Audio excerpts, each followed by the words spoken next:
ഒരു കഥ പറയാം.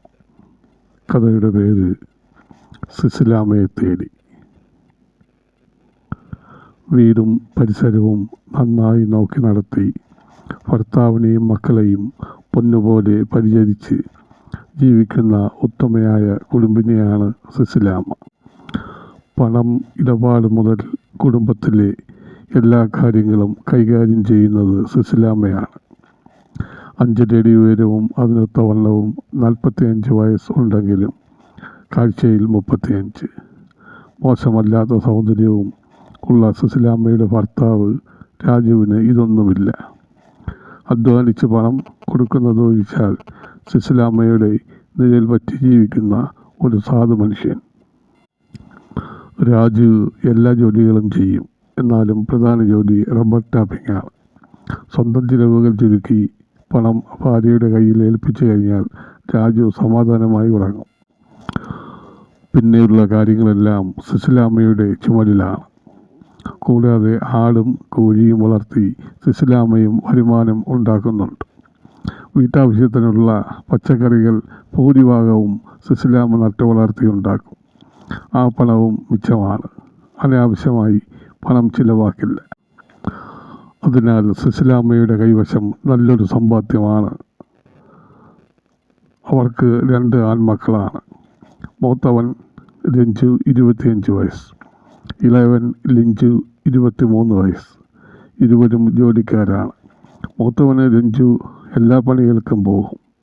വീട്ടിൽ 1 രൂപ കൊടുക്കില്ല. മദ്യപാനവും മയക്കുമരുന്നുകളും എല്ലാവിധ ദുർശീലങ്ങളും ഉണ്ട്. എല്ലാം കൊണ്ടും വളരെ മോശമായ ഒരു മനുഷ്യജന്മം. രാജുവും സിസിലാമയും എല്ലാം കണ്ടില്ലെന്ന് നടിക്കും. അവർക്ക് അതിനെ കഴിയുമായിരുന്നുള്ളൂ. അവനെ പേടിയാണ്. സ്വന്തം മകനാണെങ്കിലും ഇപ്പോൾ അവനെ നിയന്ത്രിക്കുന്നത് മയക്കുമരുന്നുകളാണ്. അത് അവർക്ക് നന്നായി അറിയാം. രണ്ടാമത്തെ മകൻ ലിഞ്ചു ഓട്ടോറിക്ഷ ഓടിക്കുന്നു. കിട്ടുന്ന പണം സ്വന്തം ചിലവ് കഴിഞ്ഞ് 2 ഭാഗം വയ്ക്കും. ഒരു ഭാഗം വീട്ടിൽ കൊടുക്കും, ഒരു ഭാഗം സമ്പാദ്യമായി മാറ്റിവയ്ക്കും. നല്ല കുട്ടിയായി ജീവിക്കുന്നു. ഒരിക്കൽ പോലും വഴക്കടിക്കാത്ത ദമ്പതികളാണ് രാജുവും സിസിലാമയും. അവർ സ്നേഹത്തോടെ സന്തോഷമായി കഴിഞ്ഞു വരുമ്പോഴാണ് എല്ലാവരെയും ഞെട്ടിച്ചുകൊണ്ട് അപ്രതീക്ഷിതമായി അത് സംഭവിച്ചത്. സിസിലാമ ആത്മഹത്യ ചെയ്തു. വീട്ടാവശ്യത്തിന് വച്ചിരുന്ന മണ്ണെണ്ണ ശരീരമാകെ ഒഴിച്ച് തീ കൊളുത്തുകയായിരുന്നു. കത്തിക്കരിഞ്ഞ ശരീരം പോസ്റ്റ്മോർട്ടം കഴിഞ്ഞ് പള്ളിപ്പറമ്പിൽ അടക്കം ചെയ്തു. ഓരോ ദിവസം കഴിയും തോറും ബന്ധുക്കളെല്ലാം പോയിക്കൊണ്ടിരുന്നു. അവസാനം രാജുവും ഇളയ മകൻ ലിഞ്ചുവും വീട്ടിൽ ശേഷിച്ചു. മൂത്ത മകൻ സിസിലാമയുടെ മരണശേഷം വീട്ടിൽ വരാറില്ല. സിസിലാമ എന്തിനിങ്ങനെ ചെയ്തു? ഉത്തരം കിട്ടാത്ത ചോദ്യമായി ശേഷിച്ചു. അത് സിസിലാമയ്ക്ക് മാത്രം അറിയാവുന്ന രഹസ്യമായി മാറിയെങ്കിലും നൊമ്പരപ്പെട്ടിരിക്കുന്ന മനസ്സിനോട് രാജു എപ്പോഴും ചോദിക്കും, എന്തിന് എന്നെ തനിച്ചാക്കി അവൾ പോയി? എനിക്ക് ഒറ്റയ്ക്ക് ജീവിക്കാൻ കഴിയില്ലെന്ന് അവൾക്ക് നന്നായി അറിയാം. എന്നിട്ടും എന്തിന് എന്നെ തനിയെയാക്കി അവൾ പോയി? സിസിലാമയെക്കുറിച്ച് ഓർത്ത് രാജുവിൻ്റെ കണ്ണുകൾ നിറഞ്ഞു തുളുമ്പും. ഹൃദയം നിശബ്ദമായി തേങ്ങും. അങ്ങനെ ദിനങ്ങൾ കൊഴിഞ്ഞുപോയി. ഇനിയും വീട്ടിൽ തന്നെ ഇരുന്നാൽ പറ്റില്ലല്ലോ എന്ന് ഓർത്ത് രാജു വീടിന് പുറത്തേക്കൊക്കെ ഇറങ്ങാൻ തീരുമാനിച്ചു. ലിഞ്ചു 2 ദിവസം മുൻപേ ഓട്ടോറിക്ഷ ഓടിക്കാൻ പോയി തുടങ്ങി.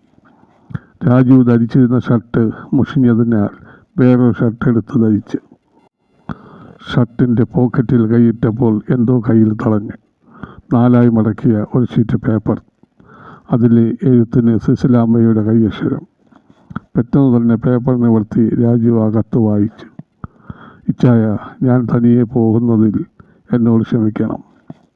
ഞാൻ ഉച്ചയൂണ് കഴിഞ്ഞ് അല്പനേരം കിടക്കാമെന്ന് കരുതി ഞാൻ അറിയാതെ ഉറങ്ങിപ്പോയി. ഉറക്കത്തിൽ നിന്ന് ഞെട്ടി ഉണർന്നപ്പോൾ ആരോ എൻ്റെ മേൽ കിടക്കുന്നു. ബലിഷ്ഠമായ കരങ്ങൾ കൊണ്ട് എന്നെ വരിഞ്ഞു മുറുക്കുന്നു. ആവുന്നതും ഞാൻ ശ്രമിച്ചു ആ പിടുത്തം വിടുവിക്കാൻ. എനിക്ക് കഴിഞ്ഞില്ല. അത് നമ്മളെ മൂത്ത മകൻ രഞ്ജുവായിരുന്നു. ഇച്ചായ, അവൻ്റെ പെറ്റമ്മയായ ഞാൻ ഇനി എങ്ങനെ അവൻ്റെ മുഖത്ത് നോക്കി മോനെ എന്ന് വിളിക്കും? അവനോടൊപ്പം ഈ വീട്ടിൽ എങ്ങനെ ഞാൻ ജീവിക്കും? ഇച്ചായനെ തനിച്ചാക്കി പോകുന്നതിൽ എനിക്ക് വളരെ ദുഃഖമുണ്ട്. ഇച്ചായൻ എന്നോട് ക്ഷമിക്കണം. ഞാൻ പോകുന്നു. ആ പേപ്പർ രാജുവിൻ്റെ കയ്യിൽ ഇരുന്ന് വിറച്ചു. സുശീലാമ്മയുടെ യാത്രാമൊഴി വായിച്ച് ആ സാധു മനുഷ്യൻ പൊട്ടി കരഞ്ഞു. നീളമോ വണ്ണമോ നിറമോ സൗന്ദര്യമോ ഒന്നുമില്ലാത്ത എന്നെ ഇത്രമാത്രം സ്നേഹിച്ചുവല്ലോ. ദൈവമേ, എൻ്റെ സ്നേഹം പോയല്ലോ. സുശീലാമ്മയുടെ മരണ ദിവസം പോലും രാജു ഇതുപോലെ ഹൃദയം പൊട്ടിക്കരഞ്ഞില്ല. അയാളുടെ മനസ്സിൽ വൈരാഗ്യം ആദ്യമായി മുളപൊട്ടി. രാജു കരച്ചിൽ നിർത്തി മുഖം കഴുകി തുടച്ചു. മനസ്സ് കഠിനമായി. രാജു പിന്നെ വീടിന് പുറത്തേക്ക് പോയില്ല. ഹൃദയം പൊട്ടുന്ന വേദന മനസ്സിന് താങ്ങാനാവുന്നില്ല. മനസ്സും ശരീരവും മരവിച്ച് തളർന്നിരിക്കെ കൂടുതൽ ആലോചിക്കാതെ തന്നെ രാജു ഒരു തീരുമാനമെടുത്തു. സുശീലാമ്മ പോറ്റി വളർത്തിയ ആടിനെയും കോഴിയെയും എല്ലാം വിറ്റ് പണമാക്കി. സുശീലാമ്മ സമ്പാദിച്ചു വച്ചിരുന്ന പണം ഇരുമ്പ് പെട്ടിക്കുള്ളിലെ തുണിക്കെട്ടിൽ നിന്നും പുറത്തെടുത്തു. എല്ലാം കൂടി എന്നെ തിട്ടപ്പെടുത്തി. അതിൽ നിന്ന് കുറച്ച് പണം മാറ്റിവെച്ചു. ബാക്കി പണം എടുത്ത് ഇളയ മകനെയും കൂട്ടി ബാങ്കിൽ പോയി. ആ പണം അവൻ്റെ പേരിൽ നിക്ഷേപിച്ചു. പാസ്ബുക്ക് അവനെ ഏൽപ്പിച്ചു. മകനെയും കൂട്ടി സുശീലാമ്മയുടെ കുടുംബത്തേക്ക് പോയി.